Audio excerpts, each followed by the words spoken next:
ಅಂದರೆ ನಿಮ್ಮ short film journey ನನಗೆ ಇದಕ್ಕೂ ಮುಂಚೆ 2014 ಮಾಡಿದ್ರಿ. ನನಗೆ ನೀವು ಪರಿಚಯ ಆಗಿದ್ದಂದ್ರೆ ಮಿಸ್ಟರ್ ಬೀಜಯಿಂದ. ಹೌದು. ಆ ಬೀಜದ ಜಳಿ ಒಂದಷ್ಟು ಐಡಿಯಾ ಸಖತ್ತಾಗಿತ್ತು.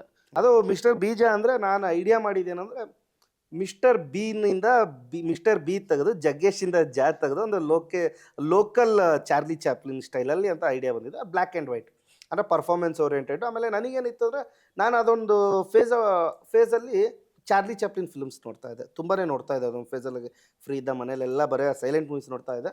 ಓಕೆ, ಇದೇ ಥರ ಏನಾದರೂ ಒಂದು ಅದು ಆ್ಯಕ್ಚುಲಿ ಟ್ರಿಬ್ಯೂಟ್ ಮಾಡಬೇಕು ಅನ್ನೋ ಥರನೇ ಮಾಡಿದ್ದು. ಒಮೇಜ್ ಥರ ಟ್ರಿಬ್ಯೂಟ್ ಮಾಡಬೇಕು ಅವ್ರಿಗೆ ಅನ್ನೋ ಥರ ಪ್ಲ್ಯಾನ್ ಮಾಡಿದ್ದು. ಆವಾಗ ಐಡಿಯಾ ಒಳೆದಾಗ ಬರೆಯೋಕ್ಕೆ ಸ್ಟಾರ್ಟ್ ಮಾಡಿದ್ದು. ಫ್ರೆಂಡ್ಸ್ ಎಲ್ಲ ಡಿಸ್ಕಸ್ ಅಂದರೆ ಸ್ಟಾರ್ಟಿಗೆ ಬರೆದೆ ಬ್ಲ್ಯಾಕ್ ಆ್ಯಂಡ್ ವೈಟ್. ನನಗೊಂದಿತ್ತು ಎಲ್ಲ ಅದೀಗ ಬ್ಲ್ಯಾಕ್ ಆ್ಯಂಡ್ ವೈಟ್ ಜೊತೆಗೆ ಈಗ ಏನಂದರೆ ಸೌಂಡು ಅದೇ ಥರ ಇರಬೇಕು, ಮ್ಯೂಸಿಕ್ಕು ಅದೇ ಥರ ಇರಬೇಕು, ಆಮೇಲೆ ಫ್ರೇಮ್ಸು ಅದೇ ಥರ. ಎಲ್ಲರೂ ಬ್ಲ್ಯಾಕ್ ಆ್ಯಂಡ್ ವೈಟ್ ಮಾಡಿದ್ದಾರೆ, ಕೆಲವು ಫ್ರೇಮ್ಸ್ ಮಾಡಿದ್ದಾರೆ ಸ್ಪೀಡ್ ಫ್ರೇಮ್ಸ್, ಅದೇನು 20-21 ಫ್ರೇಮ್ಸ್ ಬರುತ್ತೆ, ಆ ಫ್ರೇಮಲ್ಲೇ ಇರಬೇಕು. ಆಮೇಲೆ ಇದು ಲೈಕ್ ಲೊಕೇಶನ್ಸ್ ಎಲ್ಲ ಅದೇ ಥರ ಮ್ಯಾಚ್ ಆಗಬೇಕು. ಆಮೇಲೆ ಹಿಂದೆ ಜೂನಿಯರ್ಸು ಅದೆಲ್ಲ ಮ್ಯಾಚ್ ಆಗಬೇಕಂದ್ರೆ ನಾನು ಅಂದ್ಕೊಂಡಿರಲಿಲ್ಲ ಇಷ್ಟು ಚೆನ್ನಾಗಿ ಬರುತ್ತೆ ಅಂತ. ನಾನು ಅಂದ್ಕೊಂಡಿರಲಿಲ್ಲ ಅಂದರೆ ಇಷ್ಟು ನನಗೆ ಚೆನ್ನಾಗಿ ಅನ್ನೋದೇ ಇಷ್ಟು ಜನ ಅದನ್ನ ಪ್ರೇಸ್ ಮಾಡ್ತಾರೆ.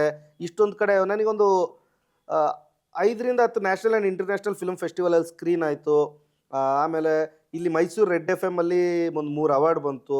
ಬಿಫೆಸಲ್ಲಿ ಅಂದರೆ ಬೆಂಗಳೂರು ಇಂಟರ್ನ್ಯಾಷನಲ್ ಶಾರ್ಟ್ ಫಿಲ್ಮ್ ಫೆಸ್ಟಿವಲಲ್ಲಿ ಸ್ಕ್ರೀನ್ ಆಯಿತು. ಇಷ್ಟು ಜಾಗದಲ್ಲೆಲ್ಲ ಇನ್ನೂ